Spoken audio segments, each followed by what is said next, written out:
What location were you working? Ripley House. Okay, that's the one that's over on the east side of downtown Houston? Off of Navigation. Okay. And how many days did you work?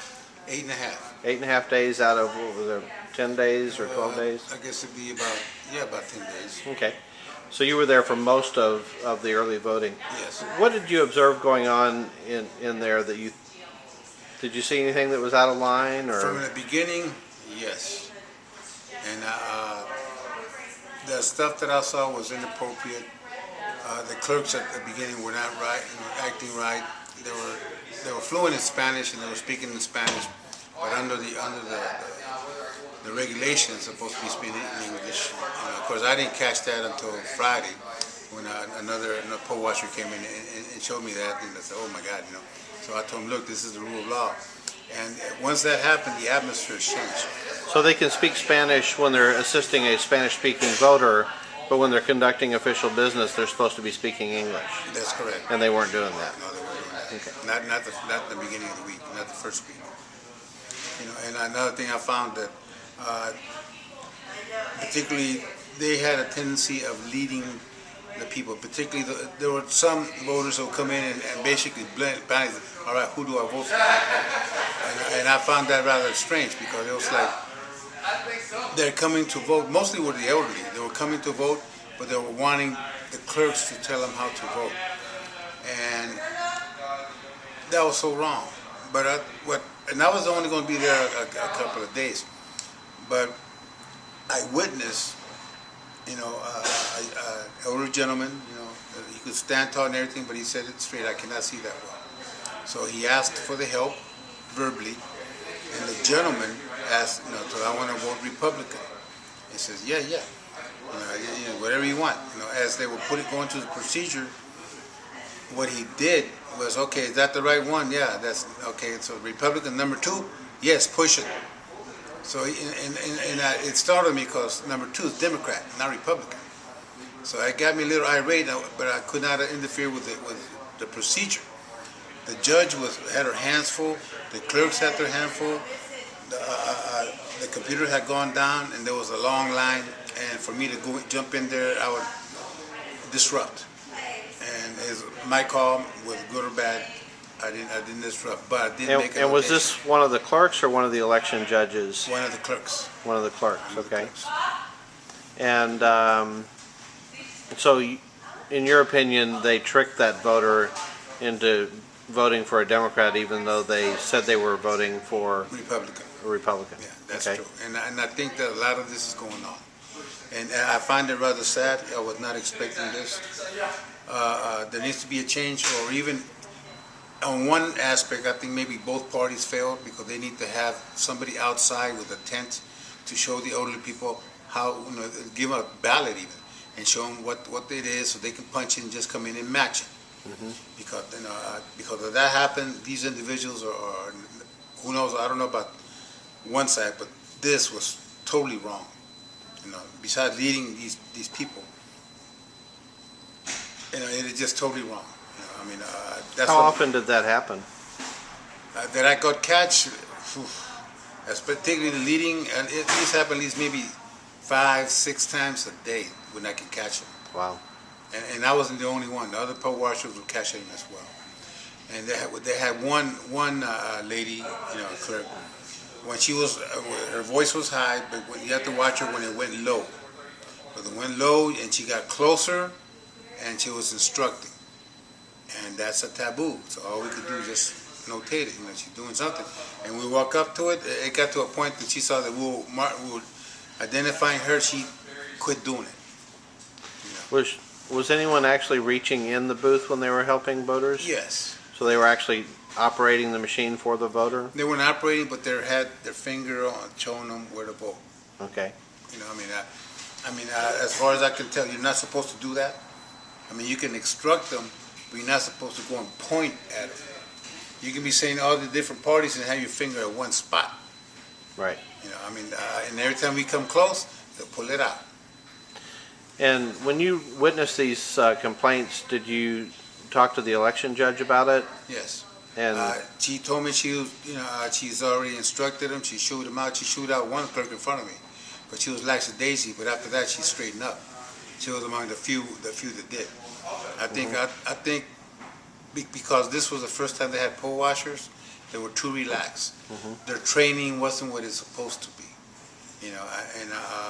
But after the poll washers came out, it made a difference. They straightened it out. Things got more organized, more in structure, except the individuals that continue doing this. Do you know if any complaints were filed with the county clerk's office about this? I do believe so, yes. And did they take any action on it? No. I mean, today's Friday, the last day, nothing was done. We were told it was going to happen today, nothing was done.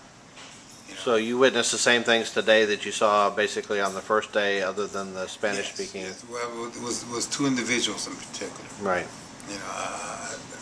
They were doing it, and there was. It got to a point that I got tired of standing next to him because it looks like I was being predatory on this one individual. It's the last day. Nothing much I can do about it. Yeah, I'm not going to ask you to say the person's name, but do you know what the person's name is that was? Oh yes. Okay. So if you did want to file a complaint or something about that, you could later. Yes. As a matter of fact, I was even thinking about writing a deposition because. Particularly on that one fact that they stole that vote from that gentleman. And that's something that still sticks to my craw. What percentage of the vote do you think might be being altered over there? Oh, I say maybe 10%. Well. It could be bigger. But it's hard to tell with the numbers, but today we had the heaviest volume. It's like just the whole precinct unloaded. That's like, woo, it was tough keeping an eye on trying to keep an eye on everything. And that's one thing I realized: the sleight of hand is very easy to do. When the first time we caught 2 of them, and then other times we caught more extra tags, and we identified them, and they canceled them right there on the spot. So the numbers are going to have to be checked on the daily record, see if there's any oddities in there. And if we get lucky with just maybe 5, I'll be happy with that. But it should be none. I mean, this should be a professional job. They're getting paid. Right. People out there are unemployed, like me. They need to do this correctly. What made you decide to be a poll watcher? I was asked. I'm unemployed right now, and I just got through doing Chapter 31 to go back to school, retool myself, maybe go overseas and make some good money. So I had some downtime, decided not to start this, just to finish helping where I can. I've been trying to help Fernando in his campaign and other people in that campaign. I was supposed to be an electoral judge, and I was set it up for that week, but when this happened, I just couldn't let go. What I was seeing, I was appalled by, and I just could not let go. I said, this cannot be happening. What did that do to your confidence in the electoral process? Something needs to be done. I mean, as far as the process is good, but there needs to be either better training, better screening, because as Americans, we should be able to vote the way we want, not just. We should not be led like a sheeple. We should be able to vote the way we want, and nobody interfere with our vote. Nobody. Now, if they're not educated enough, that's when maybe the parties can put a booth outside and educate them before they even come in, and that might be needed. Both parties, all parties, I don't know, but in the Hispanic community, the elderly are really lost because they don't know. They don't have the television. They don't have the understanding. So we need to do a better job of educating them, and that's about all we can do with them. Now the ones that know better, they're different. They need to be prosecuted. I mean, that's just my opinion. Did you have any incidents of anyone harassing you for being a poll watcher? One of my guys, David, he got harassed 3 times. He was called a douchebag, and then one guy went over there and looked up and down on him. The only thing that happened to me is just some guy out there just looking at me, just like trying to intimidate me. I don't know. It's not that I don't get intimidated, but the only way you're going to intimidate me is you touch me, and if you touch me, expect to be touched back. just that simple. So. And did you witness any other irregularities? Were there any people inside the polling areas that shouldn't have been in there, or? I saw a candidate. I think I'm not sure because I need to see how she looks like. Come in there upset and talking to the Democratic precinct judge. Took her to the side, and there was hostile.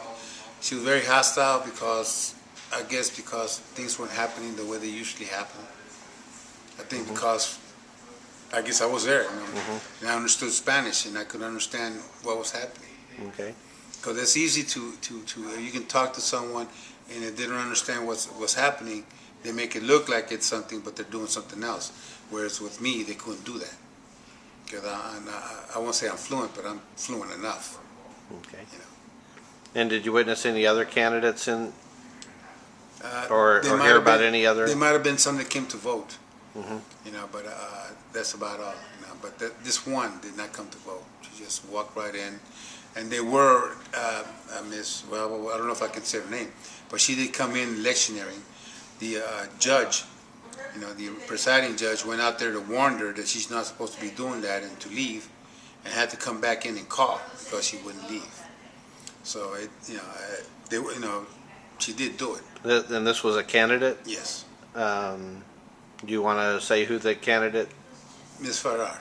Okay, and the judge actually asked her to leave, and she refused. That's what she told me. The judge told you that? Yeah, that she was out there electioneering, and she asked her to leave, so I found she had to call it in.